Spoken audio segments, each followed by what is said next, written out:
ವಾಟದ ಹೊಸಹಳ್ಳಿ ಕೆರೆ ಅಚ್ಚುಕಟ್ಟುದಾರರಿಂದ ಪಂಜಿನ ಮೆರವಣಿಗೆಯ ಪ್ರತಿಭಟನೆಯನ್ನು ಉದ್ದೇಶಿಸಿ ಮಾತನಾಡಿದ ಕೆಂಪು ರಂಗಪ್ಪ, ಶಾಸಕರಾದ ಪುಟ್ಟಸ್ವಾಮಿಗೌಡರವರು ನಮ್ಮ ಕೆರೆಯ ನೀರನ್ನು ನಗರಕ್ಕೆ ಪೂರೈಸುವ ಯೋಜನೆಯನ್ನು ಪದೇ ಪದೇ ಎಲ್ಲ ಕಾರ್ಯಕ್ರಮಗಳನ್ನು ಪ್ರಸ್ತಾಪ ಮಾಡಿ ನಮ್ಮ ರೈತರನ್ನು ಕೆಣಕುತ್ತಿದ್ದಾರೆ. ಇದು ಒಳ್ಳೆಯದಲ್ಲ ಎಂದರು. ಅಮರನಾರಾಯಣ ರೆಡ್ಡಿ ಮಾತನಾಡಿ, ಕೆರೆಯ ಇತಿಹಾಸವೇ ತಿಳಿಯದ ಶಾಸಕರು ನಮ್ಮ ಕೆರೆಯ ನೀರನ್ನು ನಗರಕ್ಕೆ ಹರಿಸಬೇಕೆಂದು ಹೇಳುತ್ತಿರುವುದು ಸರಿಯಲ್ಲ. ಈ ಕೆರೆಯಿಂದ ಎಷ್ಟು ಜನ ರೈತರು, ಕೂಲಿ ಕಾರ್ಮಿಕರು ಜೀವನ ನಡೆಸುತ್ತಿದ್ದಾರೆ ಎಂಬುದು ಹಾಗೂ ಈ ಕೆರೆಯ ಇತಿಹಾಸವನ್ನ ಶಾಸಕರು ಮನಗೊಂಡರೆ ತುಂಬಾ ಒಳ್ಳೆಯದು ಎಂದರು.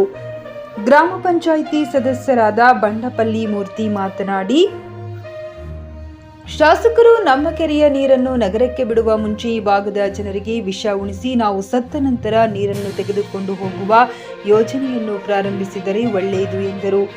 ಈ ಪಂಜಿನ ಮೆರವಣಿಗೆಯಲ್ಲಿ ಭಾಗವಹಿಸಿದ್ದ ಹಲವು ಮುಖಂಡರುಗಳು ಹಾಗೂ ರೈತರು, ಮಹಿಳೆಯರು, ಮಕ್ಕಳು, ರೈತ ಮುಖಂಡ ಮಾಳಪ್ಪ, ಮಧುಸೂದನ್ ರೆಡ್ಡಿ, ಹರ್ಷವರ್ಧನ್ ರೆಡ್ಡಿ, ನಾಗರಾಜು, ನವೀನ್ ರೆಡ್ಡಿ, ಶಂಕರ್ ರೆಡ್ಡಿ ಹಾಗೂ ಸುತ್ತಮುತ್ತಲಿನ ಎಲ್ಲಾ ಗ್ರಾಮಸ್ಥರು ಅಪಾರ ಸಂಖ್ಯೆಯಲ್ಲಿ ಭಾಗವಹಿಸಿದ್ದರು.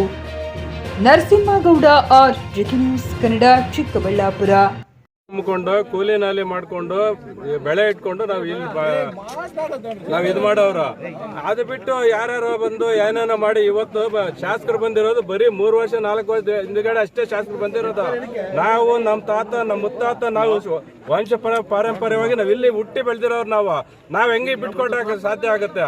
ನಾವು ನಮ್ಮ ಪ್ರಾಣ ತೆಗಿಸಾದ್ರು, ನಮ್ಮ ಪ್ರಾಣ ಕೊಟ್ಟಾದ್ರು ನಮ್ಮ ಕೆರೆ ನೀರಂತೂ ನಾವು ಬಿಡಕ್ಕೆ ಯಾವ ಮಾತ್ರಕ್ಕೂ ರೆಡಿ ಇಲ್ಲ. ಯಾಕೆಂದ್ರೆ ನಿನ್ನೆ ಪಂಚಾಯತಿ ಸಾಮಾನ್ಯ ಸಭೆಯಲ್ಲಿ ಕೂಡ ನಾವು ನೀರು ಬಿಡಬಾರ್ದು ಅಂತಾನೆ ನಾವು 20 ಜನ ಸದಸ್ಯರ ಮುಂದ್ಗಡೆ ನಾವೆಲ್ಲರನ್ನೂ ಸೇರಿಸಿ ರೆಸಲ್ಯೂಷನ್ ಮಾಡಿದ್ದೀವಿ. ಆದ ಕಾರಣ ನಾವು ಯಾವುದೇ ಶಾಸಕರಿಗೆ ಇನ್ನೊಂದ್ಸಲಿ ಅದೇ ರಿಪೀಟ್ ಮಾಡಿ ಹೇಳ್ತೀನಿ, ವಿಷ ಕೊಟ್ಟು ತಗೊಂಡು ಹೋಗ್ಬೋದು. ಏನಾದ್ರು ತಗೊಂಡು ಹೋಗ್ಬೇಕಂದ್ರೆ ಇಲ್ಲಿರೋ ನಮ್ಮ ಹೋಬಳಿ ಮಟ್ಟದ ಎಲ್ಲಾ ರೈತರಿಗೂ ಸ್ವಲ್ಪ ವಿಷ ಕೊಟ್ಟು ನಮ್ಮ ಸಾಯಿಸಿ ತಗೊಳ್ಬೇಕಷ್ಟೇ. ಇಷ್ಟು ಹೇಳಿ ನಾವು ಮಾತು ಮುಗಿಸ್ತೀನಿ ಅಷ್ಟೇ. ಹೋಗ್ತೀನಿ ಅಂತ ಹೇಳ್ಬಿಟ್ಟು ಒಂದು ನಗರಸಭೆಯಲ್ಲಿ ನಿನ್ನೆ ಒಂದು ರೆಸಲ್ಯೂಷನ್ ಮಾಡಿದ್ದಾರೆ. ಅದ್ರ ಬಗ್ಗೆ ನೀವೇನು ಹೇಳ್ತೀರಾ? ಶಾಸಕರು ಇದರ ಬಗ್ಗೆ ರೆಸಲ್ಯೂಷನ್ ಮಾಡಿರೋದು ನಿನ್ನೆ ಮೊನ್ನೆ ಈ ತಿಂಗಳ ಹಿಂದ್ಗಡೆನೆ ಅವರು ಒಂದು ಸ್ಟೇಟ್ಮೆಂಟ್ ಕೊಟ್ಟರು. ಸ್ಟೇಟ್ಮೆಂಟ್ ಕೊಟ್ಟಾಗಲಿಂದ ನಾವು ಹೋರಾಟಗಳು ಮಾಡ್ತಾ ಇದ್ದೀವಿ, ಎಲ್ಲರಿಗೂ ಮೆಮೊರಾಂಡಮ್ ಕೊಟ್ಟಿದ್ದೀವಿ, ಡಿಸಿಗೂ ಎಸಿಗೂ ಎಲ್ಲರಿಗೂ ಕೊಟ್ಟಿದ್ದೀವಿ, ಪ್ರಯತ್ನ ಮಾಡ್ತಾ ಇದ್ದೀವಿ. 1 ವರ್ಷದಿಂದ ಅವರು ಜ್ಞಾಪಕ ಮಾಡೋದಕ್ಕೆ ವರ್ಷದಿಂದಲೇ ನಾವು ಕಂಪ್ಲೀಟ್ ಎಲ್ಲ ಇದಕ್ಕೂ ಅರ್ಜಿಗಳು ಕೊಟ್ಟು ಬಂದಿದ್ದೀವಿ. ಯಾರ ರೈತರನ್ನ ವಿಚಾರಿಸಿದೆ, ನಮ್ಮ ಪಂಚಾಯತಿಯಲ್ಲಾಗಲಿ, ನಮ್ಮ ಹೋಬಳಿಯಲ್ಲಾಗಲಿ, ನಮ್ಮ ರೈತರನ್ನೆಲ್ಲ ಯಾರನ್ನೂ ಕೇಳಿದೆ. ಅವರಷ್ಟು ಅವ್ರು ನಿರ್ಣಯ ತಗೊಂಡ್ರೆ ಯಾರು ಜವಾಬ್ದಾರರು? ಮೊನ್ನೆ ತಾತ್ಕಾಲಿಕವಾಗಿ ಬಂದರು ವಾಟಸಳ ಪಂಚಾಯತಿಗೆ ಬಂದಿದ್ದು ಹೊರಟಾಗಿದೆ ಅಷ್ಟೇ. ಅಟ್ಲೀಸ್ಟ್ ಮೆಮೊರಾಂಡಮ್ ಕೊಡೋಕೆ ಹೋದ್ರೂ ಮೆಮೊರಾಂಡಮ್ ಕೂಡ ತಗೊಳ್ಳಿಲ್ಲ. ಅದರಿಂದ ದಯವಿಟ್ಟು ಶಾಸಕರು ಈ ನೀರು ವಿಷಯದ ಬಗ್ಗೆ ಕೈ ಬಿಡಬೇಕು ಅಂತ ಹೇಳ್ಬಿಟ್ಟು ನಾವೆಲ್ಲ ಕೈ ಮುಗಿದೇ ಕೇಳ್ಕೊಂತೀವಿ. ಶಾಸಕರು ಎಲ್ಲರಿಗೂ ಶಾಸಕರೇ, ನಮಗೂ ಶಾಸಕರೇ, ಅವ್ರಿಗೂ ಶಾಸಕರೇ, ಎಲ್ಲರಿಗೂ ಶಾಸಕರೇ. ಅವ್ರು ಮಾಡ್ತಾ ಇರ್ತಕ್ಕಂಥ ಕೆಲಸ ನೆಗರಿಗೇರಿ ಹೋಗ್ಲಿಕ್ಕೆ ವಿಷ ಆಗ್ದಂಗೆ ಆಗೈತೆ. ಇವಾಗ ನಮ್ಮ ಕೆರೆ ಇತಿಹಾಸ ಬ್ರಿಟಿಷ್ ಕಾಲದ್ದು, ಮಹಾರಾಜರ ಕಾಲದ ಇತಿಹಾಸವುಳ್ಳ ಕೆರೆ ಇದು. ಈ ಕೆರೆ ಬಗ್ಗೆ ನಮ್ಮ ಶಾಸಕರು ಪೂರ್ತಿ ಇತಿಹಾಸ ತಗೊಂಡಿಲ್ಲ. ಈ ಕೆರೆಯಿಂದ ಎಷ್ಟು ಕೆರೆಗಳಿಗೆ ಇದರಿಂದ ನೀರನ್ನು ಅನುಕೂಲ ಇದೆ ಅಂತ.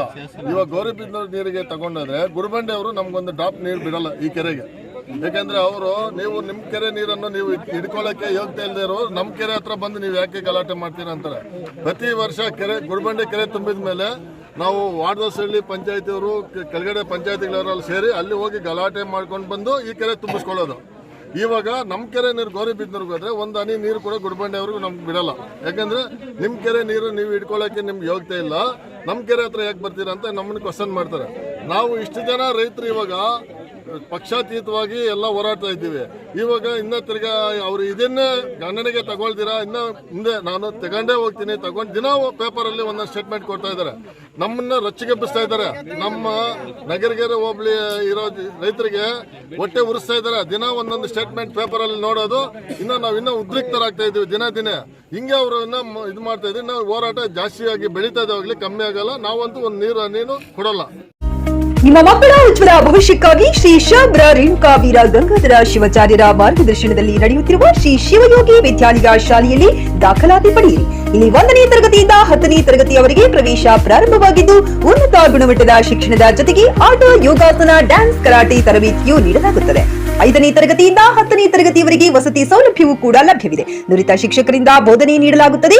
ಎಸ್ಎಸ್ಎಲ್ಸಿಯಲ್ಲಿ ಈ ಶಾಲೆಯ ಫಲಿತಾಂಶವು 100%ವಾಗಿದೆ. ಹಾಗಿದ್ರೆ ತಡೆಯಾಕೆ? ಇಂದೇ ಭೇಟಿ ನೀಡಿ ಶ್ರೀ ಶಿವಯೋಗಿ ವಿದ್ಯಾಲಯ, ಹುಮ್ನಾಬಾದ್. ಹೆಚ್ಚಿನ ಮಾಹಿತಿಗಾಗಿ ಸಂಪರ್ಕಿಸಿ 8747071091 ಅಥವಾ 9164643288.